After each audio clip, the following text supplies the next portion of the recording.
You are listening to the Horse Radio Network, part of the Equine Network family. Welcome to the Dressage Today podcast. Today, Aviva and I are catching up on what's been going on in everybody's life because, as we know, life moves at the speed of sound. And we had a really amazing interview with Mark Langley. Now, most of you probably have not heard of Mark Langley. One, he's from Down Under. So that's really cool. We got to listen to his accent. But two, which was really Mark nice. It was a lovely accent. Yes, it was. Yes. Two, we brought in a natural horsemanship specialist. So we wanted to talk to somebody a little bit outside the box to see what he thought were some of the things that dressage people could do to help their horses more. So good morning, Aviva. Good morning. So what's new with you? You've been traveling all over the place. Are you home for a little while or are you on the road again? It was a 3-clinic month last month. I was in Colorado. I was in Montana. And then I got back from Montana and I hosted Mark here at the facility. Our farm way out in the middle of nowhere is an international clinic destination, which just makes me laugh. And now I am getting ready to go to Maui tomorrow. And then I don't have to travel for a little bit. I'm kind of excited. I'm actually going to, of course, I'm waiting till it's brutally hot in Florida, but I'm going to show my horse this summer. That's wonderful. Yeah, that's so the plan. Exciting. I'm going to get him out at 4th level and put together a freestyle. The lessons are going well? The lessons are going well with Kathy? When I get the lessons in with Kathy, they are going well. Mark gave me some really good pieces. It is shocking to me when I listen to these different, high level people. Mark was saying something about pressure. And I'm like, oh, that's the same thing Mary was trying to get me to do. Oh, when he had me do that, that's the same thing Kathy's trying to get me to do. So it's just, I find it fascinating to connect all these dots. And I just keep getting better and better. And I also keep riding my horse in the cow pasture. So, I have 2 new bottle cows. Oh, how fun. I do. Brownie was the first one to come in. And because he's black, but he's sunburnt. So he looks like that crinkly top that you get on a brownie when you cook them. Oh, how cute. We were uncertain if he came in with or without nuts. So I figured Brownie was a good name. Okay. And then a couple days later, actually, while Mark was here, Mark and my husband, Chris, were out in the cow pasture perusing things and they found this other orphan. And so Mark and Chris wrangled said orphan and brought him in and he looks identical to Brownie. Oh, wow. So I named him Fudge. Oh, how cute. How do they end up orphaned? Different reasons. Sometimes the mom dries up. Cows do expire at some point because they get to a certain age. And sometimes they have an illness that prevents them from continuing to mom. Okay. So, different reasons. Okay. Brownie's mom had cancer. So she was still nursing him, but they were both very poor. Yep. So he was actually easy to get him on the bottle. He transferred over really well. Fudge, his mom expired out in the pasture. Oh. And so he was not as easy to get on the bottle, but they are out with my other 3 little girls and they are exploring their little tiny cow world. And they have grasped the concept that I am mom and they come to the bottle. So it's all going really well. And I'm just keeping my fingers crossed for while I'm gone. I was going to say, who's going to feed them while you're in Maui? Well, it's not, I have a new girl working for me and she's doing a great job and it's really not hard to get people to feed baby cows. All of the ladies that were here for the Mark Langley clinic, they were all like, do you need help feeding the baby cows? And I was like, yes, as a matter of fact, I do. So that went really well. Oh, that's so fun. So what's going on with you? Well, fingers crossed. I think I might have a buyer for Ralphie. And it sounds like it's somebody who is going to love him and cherish him and keep him forever, which is what I want for him. Yeah. So I'm not going to Excellent. say any more. We'll just see how things go. Yep. Yep. Yep. We will be thinking positive thoughts in that direction for Ralphie. I appreciate that. Very cool. So very cool. moving on, though. Moving on. Yes, there we go. I got a really, really good Ask the L question from Alex. And I want to answer this one because I think it's a very interesting, conversation-provoking question. And I'm going to say what I think is my answer, but I would love if our listeners would like to chime in at some point, either, posting on your social media or my social media, or some way letting us know what they think, because I think this is a really interesting question. So the question is, I've always wondered if judges do or are supposed to take into consideration a horse's conformation or breeding when judging.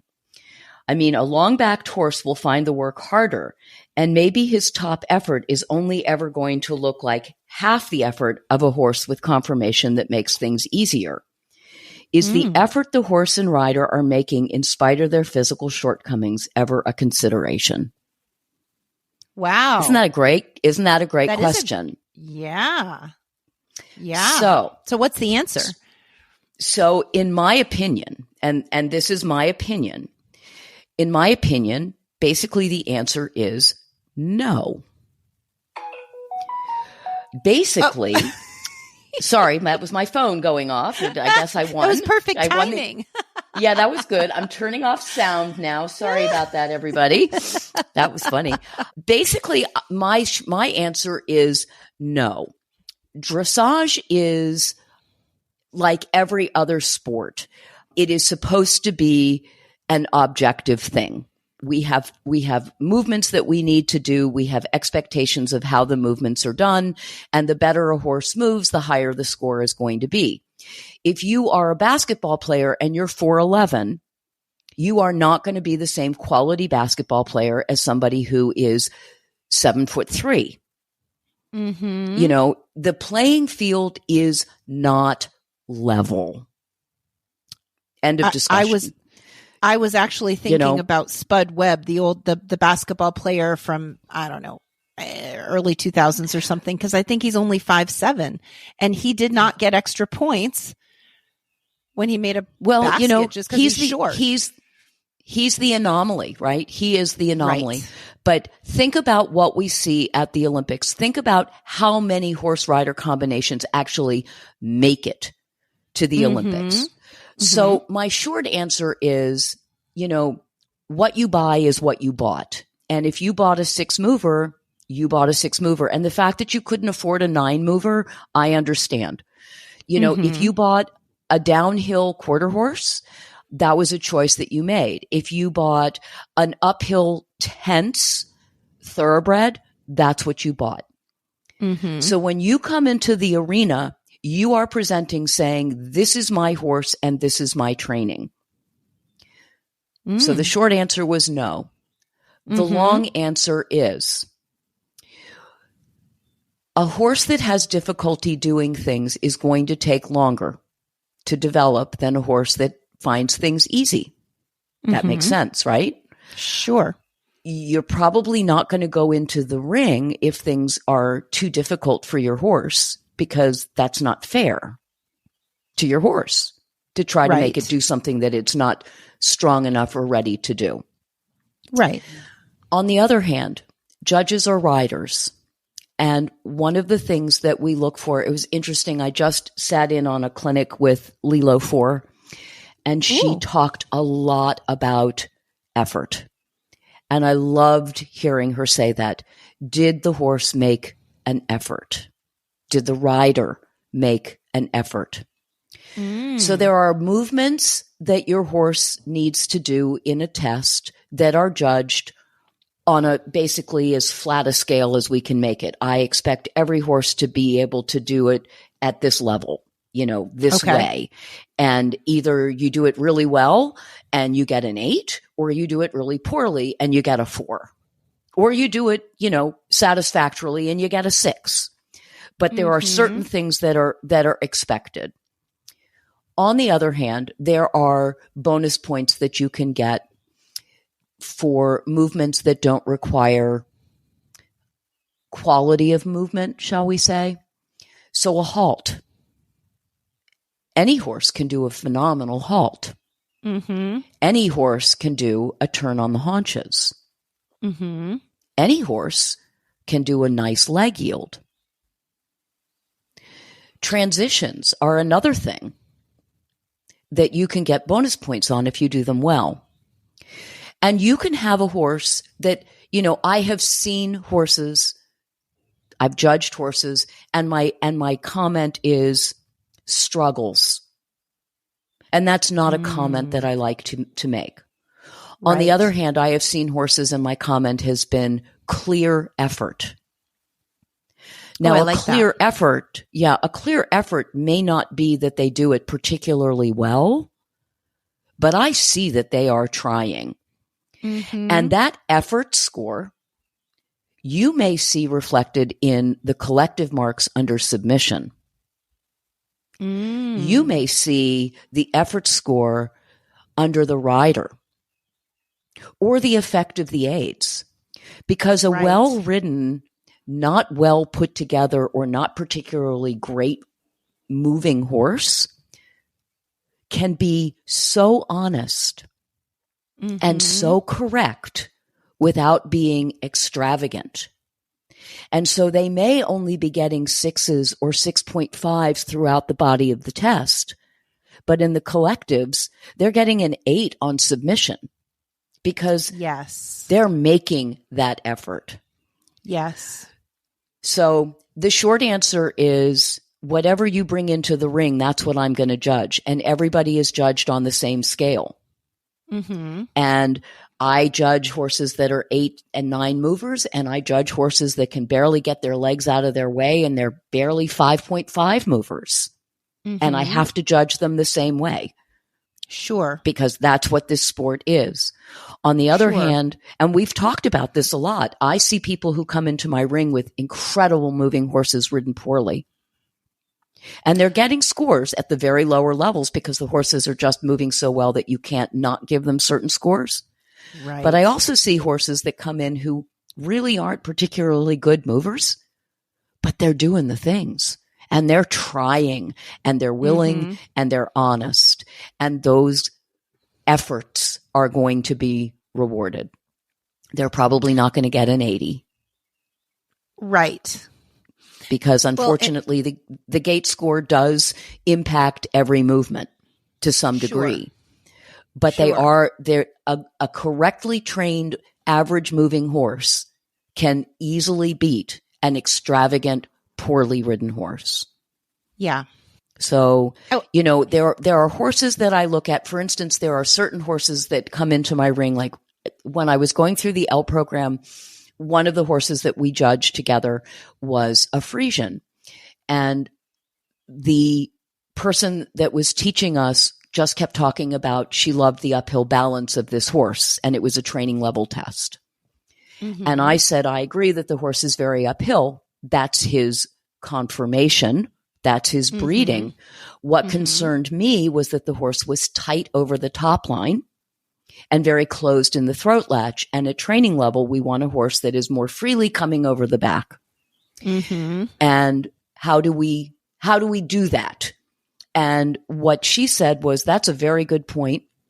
I think we need to look at both things. So sometimes the conformation does give you an advantage. Sometimes it gives you a disadvantage. And sometimes the quality of the movement gives you an advantage, and sometimes it gives you a disadvantage.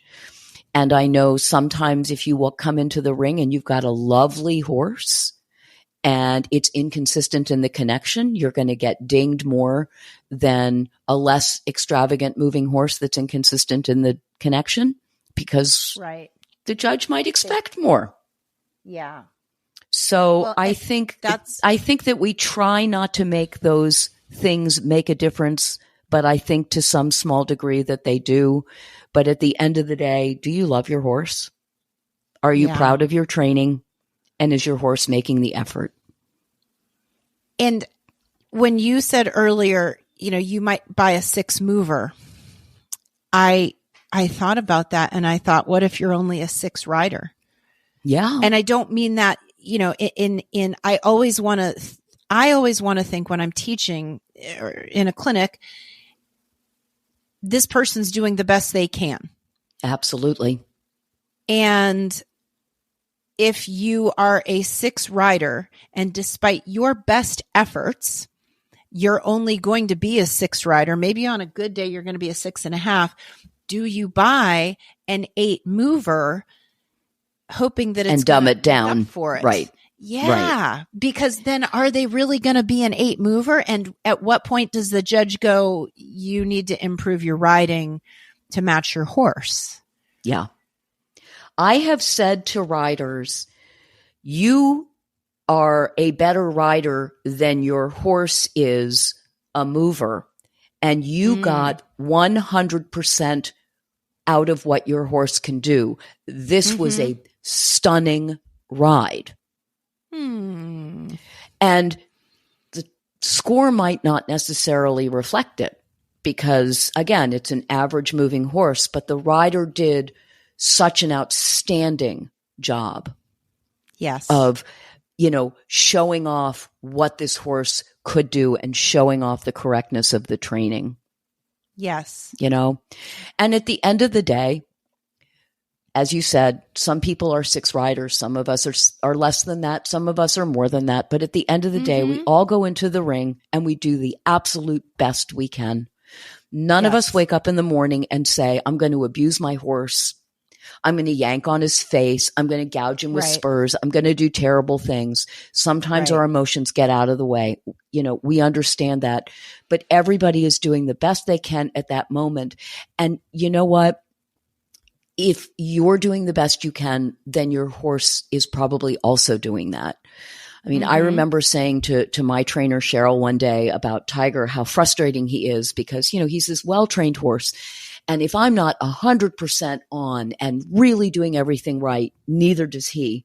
And she looked at me and she said, well, if you're not giving him 100%, why would you expect him to give 100%? And, it's such a simple, but such a profound statement. Yes. So if you go into the ring and you stop riding and your horse stops performing, whose fault is that? But if you go in the ring and you give 100% and your horse gives his 100%, I can promise you the judge is going to see that. And that effort is going to be rewarded in some way, even if it's only in the further remarks. Yeah. And that's the thing. I think we get so attached to the score that we miss the comments and the improvement of the comments from previous tests. So again, if you're riding a 6 mover and you're barely breaking 60%, but you could be like, oh, I barely broke 60%. This is so disappointing. But look at your comments and see them say, good geometry. Clear effort. Yeah. Yes. Well-ridden circle. Wasn't it London Gray who said you can win by being accurate? She rode, granted, her horses were not, quote, ordinary, but they certainly weren't Vallegro. And she would go out and get fabulous scores and beat people because if the transition was at A, her transition was at A. And if the line went from K to X, her line went from K to X. K to X. Yep. Absolutely. I mean, she was the mistress of accuracy.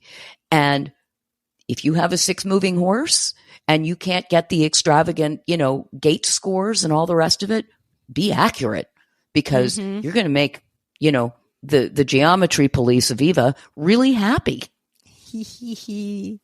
I had a kid that had a quarter horse when she was in high school, and he was a very average moving horse, but the harmony between them and the accuracy, they were a joy to watch, and they nailed it at training level. She got into the 70s on more than one occasion.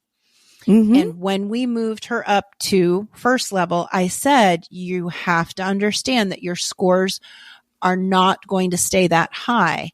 And it was because he just didn't have a lengthening. And it was really hard for her to understand that, because she didn't at the time understand she was only riding a 6 horse, and she'd been bringing him to such beautiful heights. Yes. Because of their harmony, and the Yes. effort was seen between the two of them. So be with your horse. This is, as you said, this is the horse that you picked. The horse didn't get to pick you. And if this is your best effort with your horse on that day, I say, hoorah. Yeah. Honor what you have. Yeah, absolutely. And at the end of the day, the majority of us are not competing to go to the Olympics and don't want to.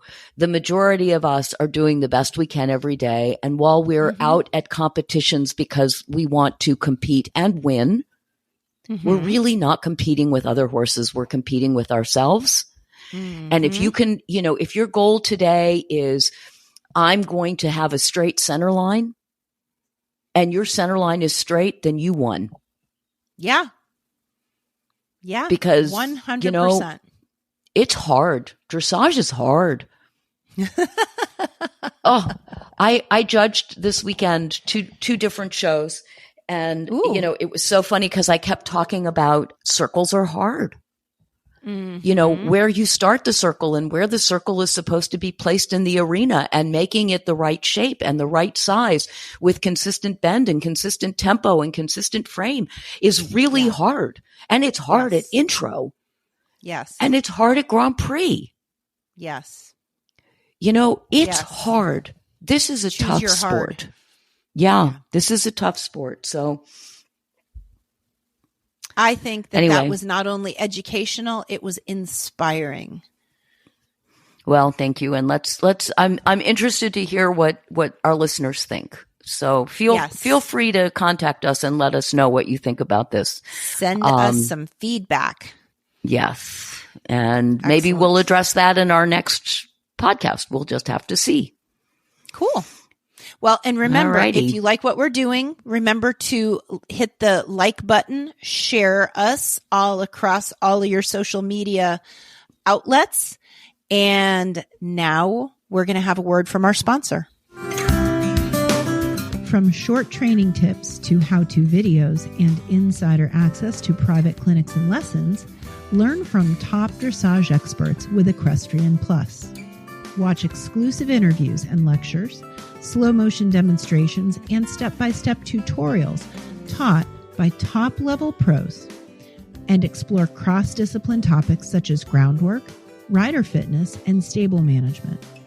Visit equestrianplus.com to sign up for a 7-day free trial with subscription. Thanks for coming to the Dressage Today podcast. I am sitting in the flesh with Mark Langley of Mark Langley Horsemanship. And Aviva is, of course, far, far away in Maryland, which makes us sad, but at least we get to join each other here. Thanks for joining us, Mark. I'm excited to talk to you. Oh, thanks, Stephanie and Aviva. It's a pleasure to be here, and yeah, it's really great, and to be over in the States and help people out. It's really exciting. So, and yeah, I really appreciate you guys welcoming me on the podcast. Yeah, you're a little bit out of our norm, but people are starting to recognize that we're not the norm, and we like to give people a different viewpoints. Hey, speak for yourself, Stephanie. I'm the norm. You are the standard, Aviva. There's a difference. I don't think so. Well, I think the most important thing here is, Mark, you are a little bit out of the norm for us. So why don't you tell us a little bit about yourself, how you came to be who you are and what you are, what your philosophies are, your training, and, we'll interrupt you nonstop to ask questions, but, start to tell us about yourself and how you think you can help our listeners.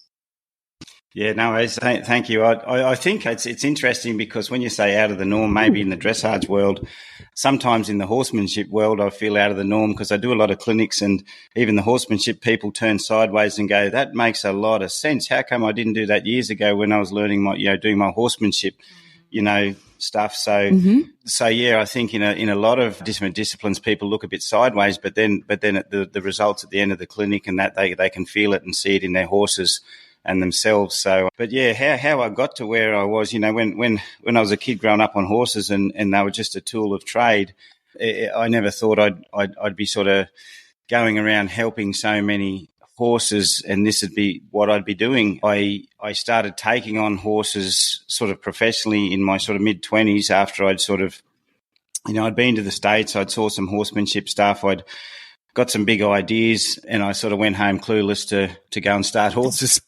And I'd grown up in a horse, like doing a lot of horse trekking. I'd worked on like cattle properties or stations in Australia and different things. But I think the biggest thing that really sort of kicked me to get me going was I just started taking on horses to start and educate. And I'd met Jenny, who's my wife now, and she sort of would love every critter on the planet. She's got a massive heart for any animal out there, and she's a bit of a conservationist. And so there's something in her that I guess sort of was like symbiotic that went into me, and I saw animals differently as well, and that was one thing that sort of I believe helped me as well, because when you grow up and your whole life and the people around you, they're just like a tool. You don't really get that. You just operate them, and I know you guys have probably met people out there in every discipline that they just get on and they may as well want to buy a motorbike because they're not really interested in how their horse is feeling on how soft they are. Mm-hmm. Yeah. But I when I started taking on horses professionally, I was still training them, but then I started to get horses that had been through the ringer, like they were wouldn't matter if they were ex-show jumpers, race horses, whatever that someone had acquired, or so they sent them to me when basically everything else failed sometimes. And when you see a trouble in a horse that's been through the ringer, you suddenly change your whole perspective on things, and you actually feel kind of I guess that's when the empathy in me really kind of that's when I did start to have a lot more empathy, because I went, wow, what have people done to you to get you to here, and how can I shift my training? At that time I wasn't teaching, but how can I shift my training so horses don't get to here, and how can I figure out how I can help horses that have already hit rock bottom climb back out and become soft horses in the world again that can still cope, I guess, in the mosh pit that they're going to be thrown into, because the mosh pit let them down somewhere. So basically, I guess that really grew my heart. And from there, I did everything in my power to sort of figure out a way that I can educate horses, just become a lot better at understanding everything, but without sort of taking away their ability to cope and self-regulate. So, what I mean by that is, we can take up all the slack ourselves by becoming a guru, but if our horse doesn't become a guru, then what's the point?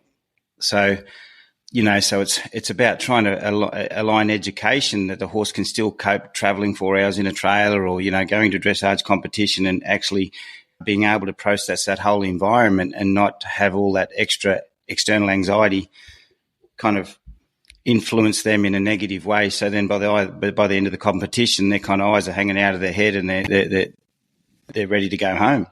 So yeah, so from there, and I got better at understanding those horses. I'd done a lot of wild horses, unhandled horses, because in Australia, I put my first ad in the paper, and then all these horses got jumped off trucks, and 15 lessons I had it.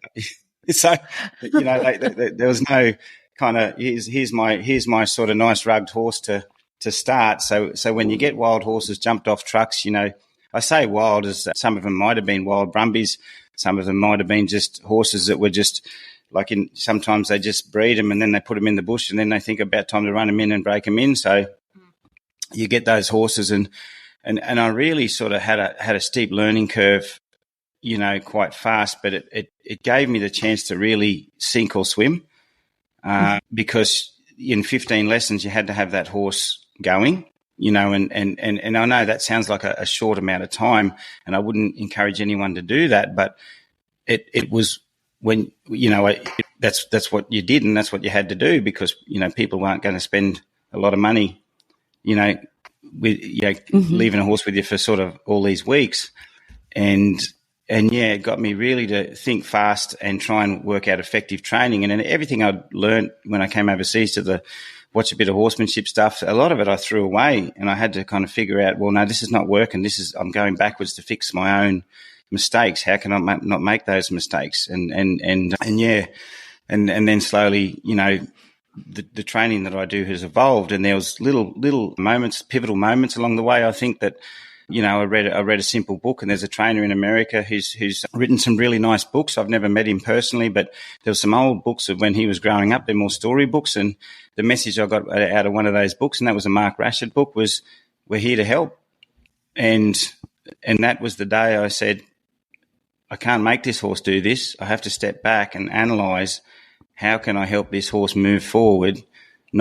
It's not about me. It's about how can I help the horse? And now every student that comes to me and say, well, stand back and say, how can you help this horse? Or how can you, at that stage, it was, how can I help that situation? Not, how can I help that situation that just happened not happen again, so that horse feels good through its education. And then there was a message that came through that was, if you push your horse away, they'll soon know where you want them.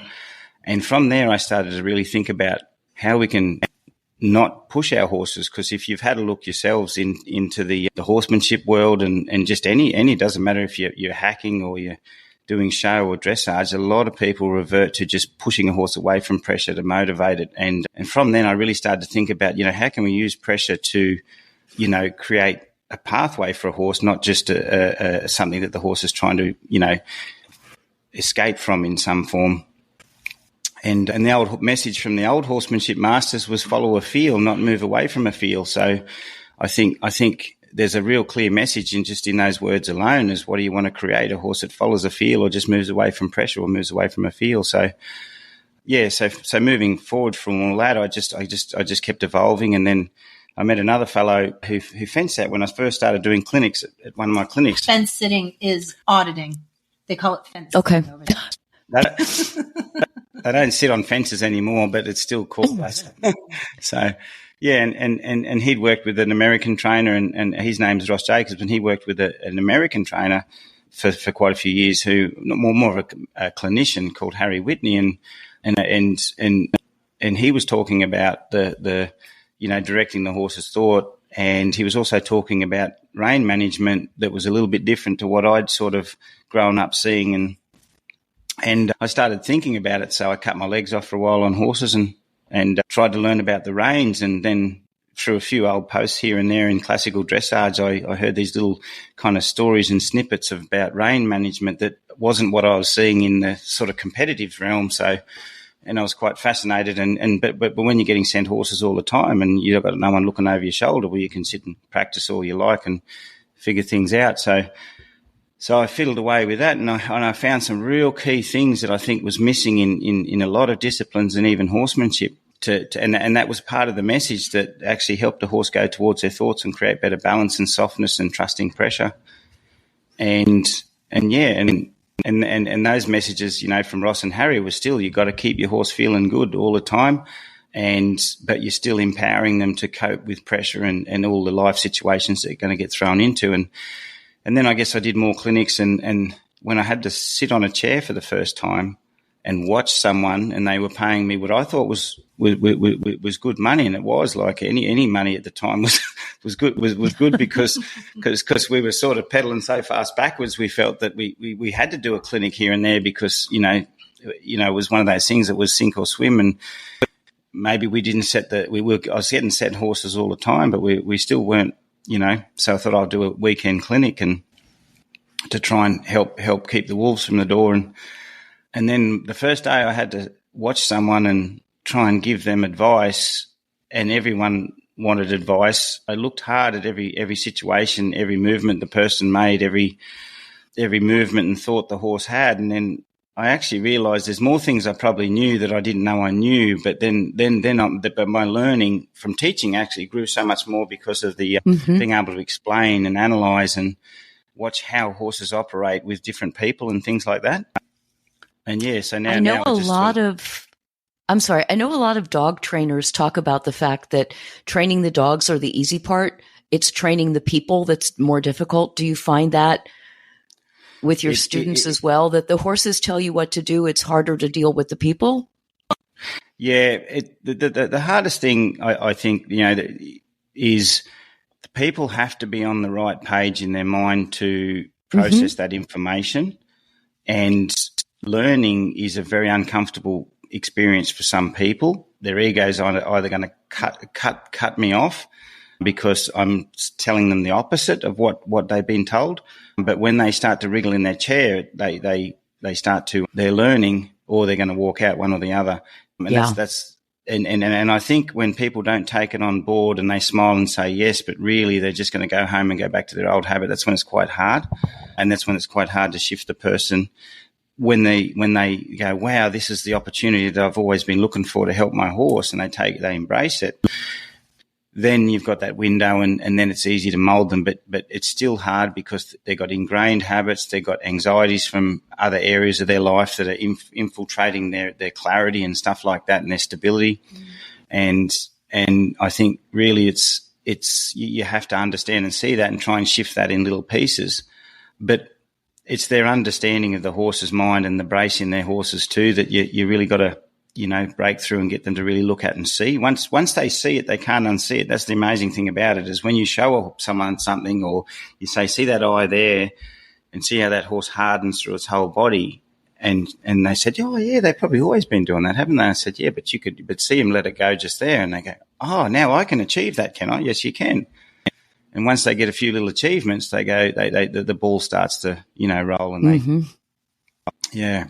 I think a lot of this, watching him teach the different people over this weekend and working with him with both my more advanced horses and my baby horses, there are things that Mark has said throughout the clinic that I went, that's the same thing that Kathy Connolly said to me.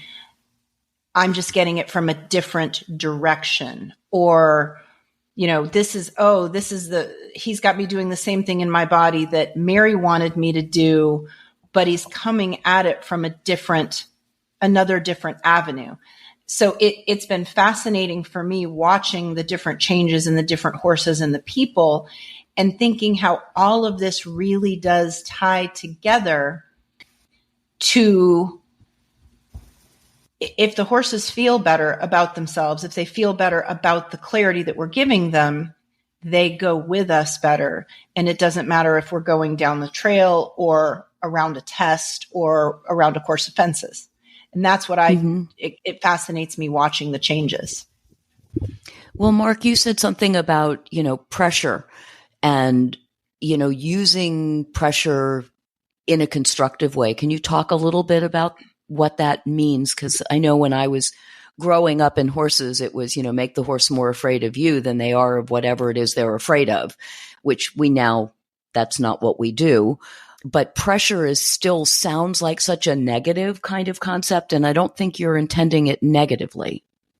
No, not at all. The hardest thing, and, I battle with is there's this kind of rift out there of, should I go negative reinforcement? Should I go positive reinforcement? What should I do? I've done a bad job at negative reinforcement, so I go to positive reinforcement. But now my horse has issues from positive reinforcement, but you never really mastered negative reinforcement, so you're in a conundrum. So, and in science, like I was talking to someone who was doing some studies in horsemanship again, because their science was starting to come back and look at what trainers are doing, and I was having a discussion with her, and I said that the thing is the base model of negative reinforcement is what we read in words is, and we've all learnt this and heard this as horses learn through the release of pressure. And, you've heard it, Aviva, Stephany's heard it, I've heard it, everyone that's come to one of my clinics think that I reward the horse through release. And it's correct. I'm not saying it's incorrect, but it's not black and white just like that, because otherwise, because I see a lot of horses trained in horsemanship and negative reinforcement that are hunting the release all the time, and they become release hunters. And once they become a release hunter, they never become a field follower unless someone else comes in and says, no, you have to be comfortable with this pressure so you can follow it like a leading hand. And I come across release hunters all the time because people believe that throwing the reins away, releasing the pressure is how a horse feels better. And if you think that creating release on a horse is going to make it feel better, then the only thing you can do to a horse to make it feel better is release. That means you can't actually actively help it when it's in trouble through pressure, because release is what they're hunting. That makes sense to me. That does. And I think about that in a dressage test, like it would almost, if we were releasing the pressure, we would be doing more of the test in like a stretchy circle method as opposed to in a training level frame or a third level frame. If that was an applicable situation, we'd be doing that, but it's not, because we do have to pick the reins back up and reapply the pressure. Maybe pressure isn't the right word. Maybe collaboration or direction. I believe pressure is an okay word. Here's something to think about. Like, I'll use some scientific words that are used in when they just do the basis model of, horse learning. I'm just trying to think of which one I'm trying to work out. So when a horse does something that and undesirable that you don't want it to do, they call it, positive punishment. Yeah, there's positive reinforcement, negative reinforcement, and positive punishment. Now, punishment is a terrible word to use for, to me, it sounds horrible, that I would punish a horse for doing something wrong. So if a horse, say for instance, an example of positive punishment, it might be the horse, doesn't want to go in the trailer, so you do a series of kind of things outside that make it feel uncomfortable until it wants to go in the trailer. That would be an example of positive punishment. The horse is not wanting to go in the trailer. And it's also an example of, probably positive punishment is more that the horse does something wrong and then you do something to make it difficult, and they call it positive punishment. So an example, I would rather call it positive pressure. So if a horse sort of walks off and you're holding a rope, the horse will take up the slack in that rope and find the end of the rope. Mm-hmm. So the horse did something that you didn't want it to do. It walked off and left. It kind of walks up, takes up the slack, and then it feels that end of the rope, which is for pressure. You're just holding the rope neutral. You might just step back to create a little bounce in it so the horse recognises there's a boundary. But I don't think that is punishment. I actually just think that's the horse found a boundary and it realised that where the path of least resistance is. And to sort of call it positive punishment makes it sound brutal. Like if positive punishment would be the horse walks away, so you go and whip it for walking away. Okay, is this an example of pressure? You want to go from walk to trot. You put an aid on and the horse says, oh, you want canter. And he tries to canter off and your hand closes to say, no, I just wanted trot. Yep. So that would be a positive pressure opposed to positive punishment. Punishment would be, I guess, if your horse goes to go to canter and then you start banging its mouth and saying, you don't do that again, and running it backwards. So you'd actually actively use your aids to do something to make the horse feel very uncomfortable, opposed to making a pressure that says, well, just let that go. So it's also different at different points of the horse's life. Was like if somebody's trying to teach a horse to do a flying change and they do one when you weren't necessarily asking for it, you wouldn't punish the horse for that because it's at least they're searching. They're searching, they're searching and they're trying, and you're just creating boundaries and certain resistances. And like the way I'd like to think of the reins or anything is the horse is following the path of least resistance. The path of least resistance, not necessarily hunting release. So and I think that's the key in following a feel or trusting pressure.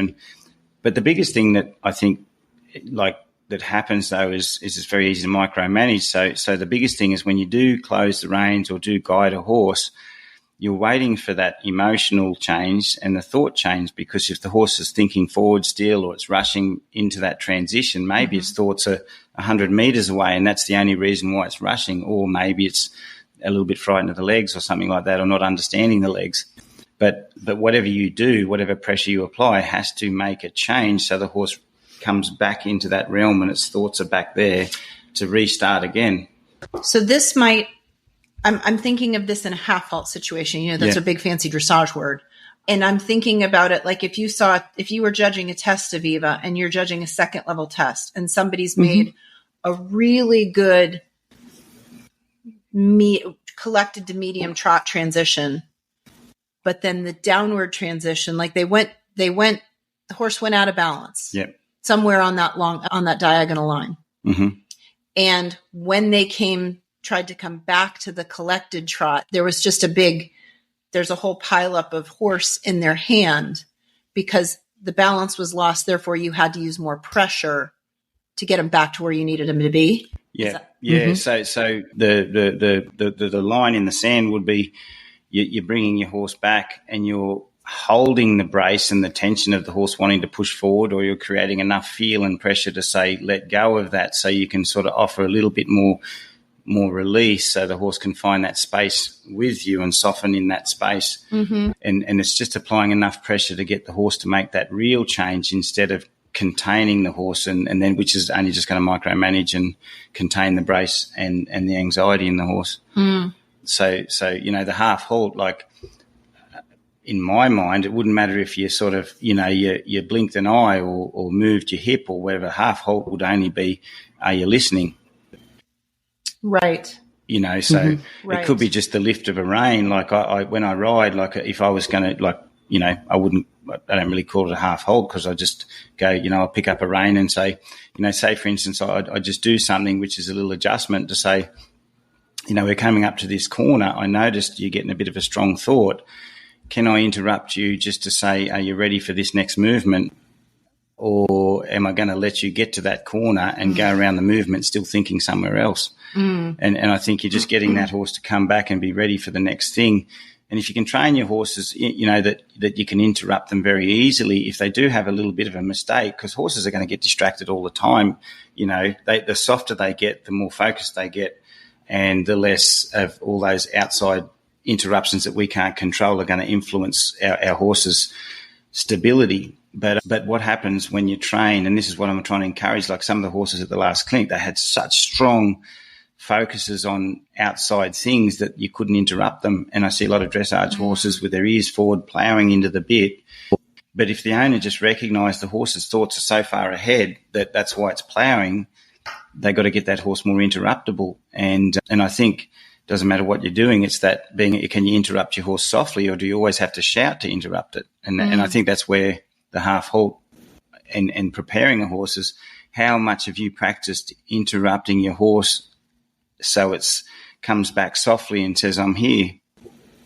So when we look at top riders like a Carl Hester or Stephan Peters, they're very good at checking in with their horses and having a lot of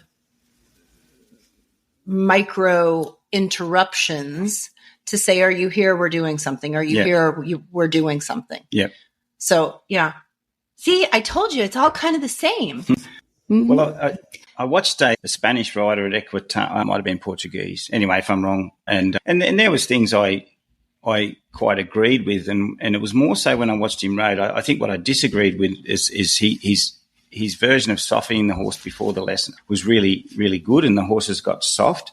But every one of those horses did a canter pirouette. And the horse that came in hot went the best when he was preparing the horse and bringing it into a good mindset to do the next level.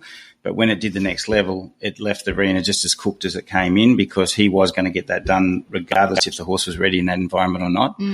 But what I was watching, the difference, because I watched the riders ride the dressage movements and then I watched him ride the dressage movements, and the biggest clear difference that I saw, because I learned from watching him more than what he was saying. So when he rode, I noticed the horses weren't coming into the bridle nice and just softening and starting to collect and just use themselves a bit better. What I noticed when the owner was riding that horse doing the same thing, they were trying to hold the horse and push it into the reins and get it to sort of, come together. When he got on and did the same thing, you saw him close the reins clear enough for that horse to actually slow down and reset a little, and then you'd see him loosen up and let that horse find that space in his hands. And it was clear as, crystal that when he closed the reins, he got a change. Now, he mightn't be talking about a thought in the horse, but he did get a change where that horse actually listened, came back, reset, and then they could go back into riding forward into contact again where the others were just kind of holding and not getting a proper change. Timing and feel. Mm. I like the concept of being able to interrupt the horse to get it to refocus. Are there some things you said, you could do a little lift of the rein, or you can move your hip, or are there exercises on the ground that people can do to help their horses sort of be interruptible, come back into focus? Are there exercises under saddle that you find, or is it very individual to the horse and the rider? Well, there's so many areas in interruptions. So which hole do you want me to go down first? So I'm going to give you two braces that I talk about a lot, and I think it's necessary for all the people who take their horses out to different shows and stuff to understand both of these braces. The first brace I'm going to talk about, and I don't want to confuse the listeners too much, is eye brace. And so basically when you ride a horse, some horses are so overwhelmed with the stimulant around them that they get interrupted very easily by things. And then when they're interrupted from something that they've seen, I call it eye brace because their eyes are just putting all this brace in their body. Now, the problem with eye brace is a lot of times we use, and I can use it in both contexts of on the ground or under saddle. The problem with eye brace is someone picks up a rope and says, hey, stop pushing. Or they might be riding and the horse gets an eye brace. So the horse stares at something and gets fixated by it, or whatever that fixation causes. It could cause a whole bunch of things. I won't go too far into the what it does. And then the person goes, I'm going to have to use the reins and really get this horse to wrestle it around this corner or whatever like that. And I say, so when I work with people first, I work out how much eye brace their horse has before they even think about using the reins or the rope to get the horse to let go of the other brace. So the other brace is when I pick up a rein or I pick up a lead rope, the horse just leans against it because it doesn't understand it. So basically, if I'm working at interrupting a horse on the ground, the horse might sort of stare off, and I might just do something that catches its eye and says, hey, stop being influenced by all these things that are causing you to brace from what you're seeing. So you say, let go of that. So you might bang your leg, do something, interrupt them, and they learn to be interruptible. So basically we won't get them to get rid of that sort of fixation on all these things that are around them straight away. But by interrupting it and then leaving them for a bit and then interrupting it, they become more interruptible. So you're opening up like a neuro pathway that they actually start to. And what I've seen so many times is once you can break that fixation, they will start to do it themselves. So I'll give you an example. I had a horse that was staring off into the distance, looking at a black cow on a hill, and someone might say, well, can you let it stare at that till it kind of gets over it? And I was like, well, not while it's doing that, because it's just fixated and it's not processing. It's just in a full state of freeze. So I worked a bit hard to interrupt that one, and then I interrupted it, and then it blinked a bit, and it sniffed me, and it went, oh, I'm here again, am I? Oh, I was on another planet. And then I said to it, I just got the rope and I said, now look back over there. And it processed the cow and said, yeah, I've done that now, and came back and said, now what do you want? So basically by interrupting it and showing it that was available, horses learn to start to see something and then come off it a lot easier. And that's essential in any horse that you take anywhere. And you see a lot of horses running over their owners, leading from one place to another at a competition because the eyes are just everywhere and they don't even notice the person in front of them. So sometimes it might be just eye braces when the horse doesn't notice you. So you got to get up and do something that visually stimulates it to say, oh, you're just there, are you? Sorry, I didn't see you. Whereas some people just bang them on the nose all the time for being pushy. Whereas I've got to say, no, their eyes are just looking through you over the top of you. You have to interrupt their eyes. And so they see you again. That's eye brace. And you're just getting them to let go of that fixation or that hard thought. When it comes to rein brace and pressure brace, like lead rope brace or anything like that, a great example is a backup. Like, you know, my horse is riding up the arena and it feels like it's pushing off like a train. Well, I have to close the reins until the horse actually thinks back to me. But some people thinking back to them is not quite enough because that horse has always been a bit of a plough. So basically you might have to close the reins enough and teach that horse to back up, because a backup is such a good tool from bringing a forward thought back, because when a horse truly backs up, and this is the difference between a fake backup and a true backup, as a true backup, the horse is actually thinking backwards, and you see their ears processing like rear view mirrors. They're looking in the rear view mirrors like you're backing a trailer, and you'll see them, their eyes will roll back a bit and they'll back up. So by teaching a very good backup in all your young horses or even the old horses that learn to brace, you've actually got a very good tool to stop thinking forwards, reset, let's try again. And a lot of horses, I had a horse once in an arena and I think I backed it a long way, and it was a cob horse, a gypsy cob horse. And the owner said, why did you back it so far? I said, because I couldn't reward it backing with a forward thought, because this horse is shutting everything out. And I had to wait till it thought back and reset. And then by doing that, then every time you hold a rein, the horse knows it has to commit to that rein to change its thought. And the biggest area is people just don't commit long enough, so the horse is still hanging on to the worry. And why is that thought change so important? If you're worried about something, you're going to keep worrying about it, so the worry cup just keeps escalating all the time or getting fuller. Did that answer your question? Yeah, I'm sorry. I'm processing it. I'm thinking about. No, isn't it amazing? Yeah.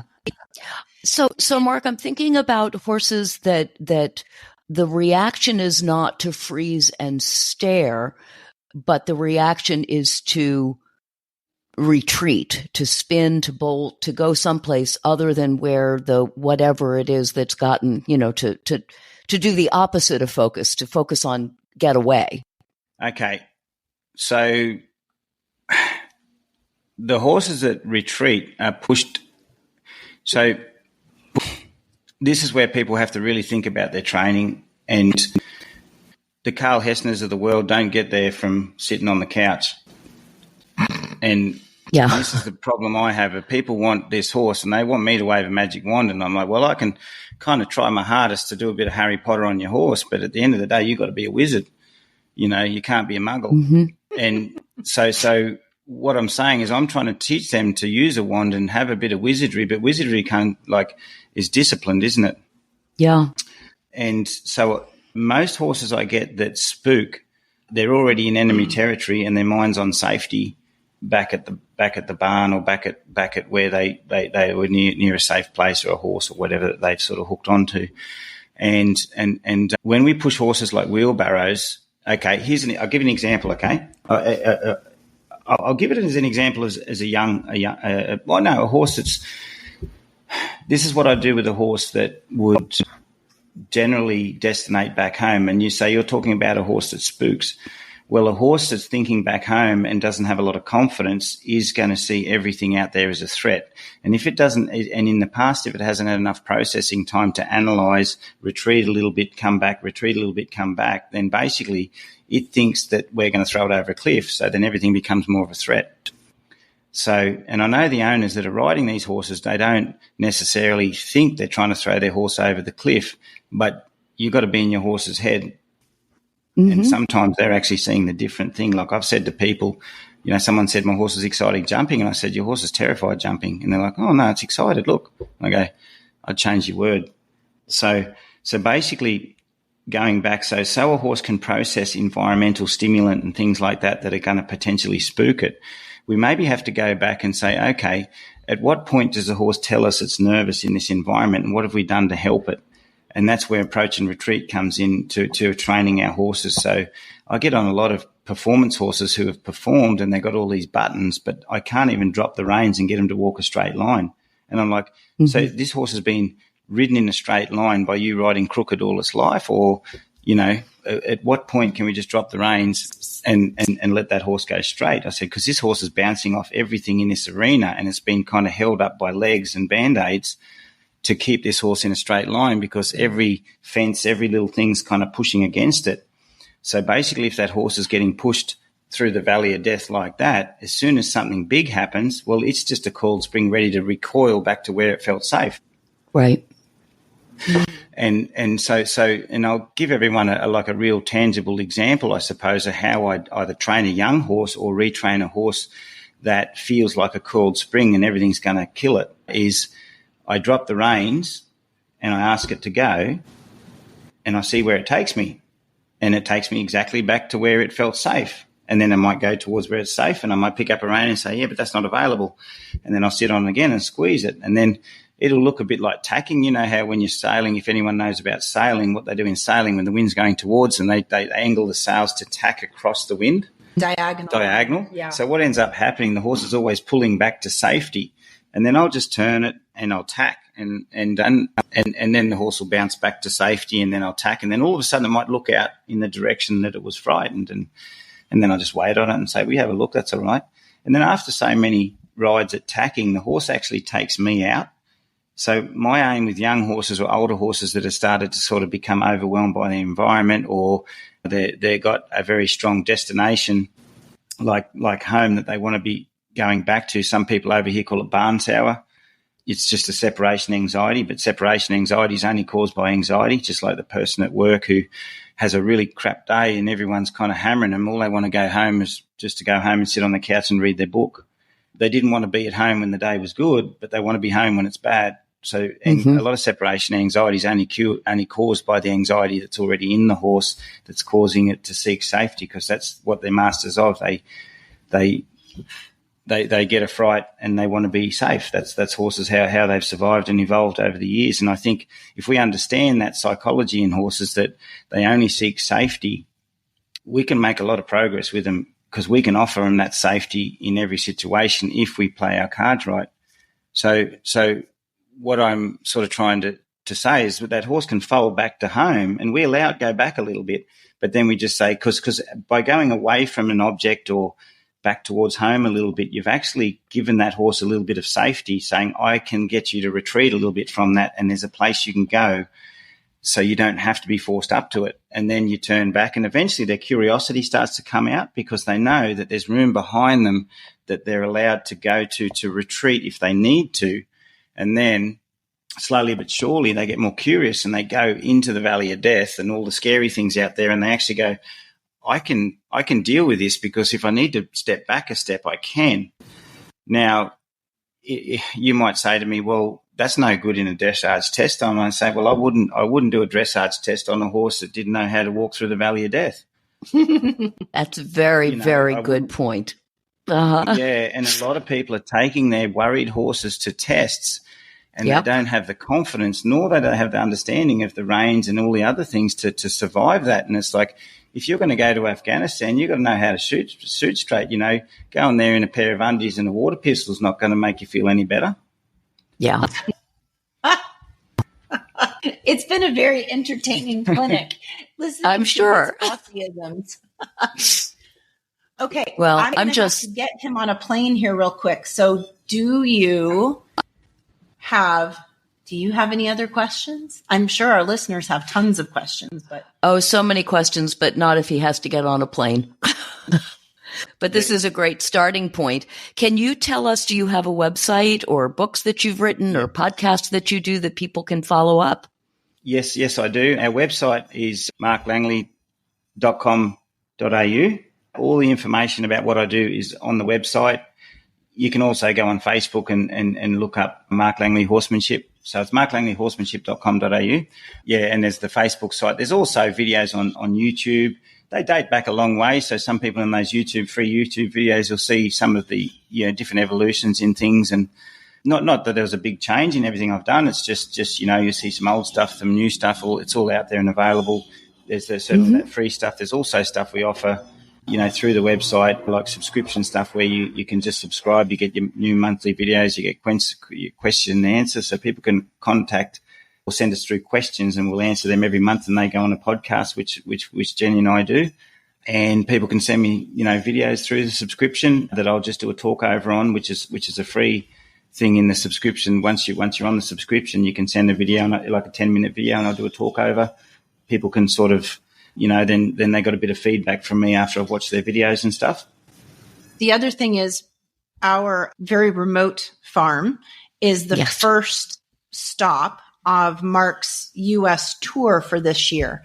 So he is on his way to Kentucky. He'll be in Idaho, Minnesota, and then he's going to is it the Western States Horse Expo? Yeah, the Western States Horse Expo, one of the in California. Yeah, one of the presenters there for the horse training side of the expo. So people can try and get a hold. They can catch up to him in person if they want to, and the schedule is on his website. I checked this. Super. Morning. His wife's really good with that stuff. I'm amazing at it too. No, you're not.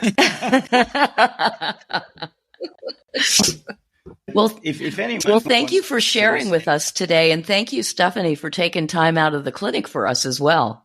Well, it was a good thing that we did it this morning because, Jenny said at night after a clinic day, he can be a little tired.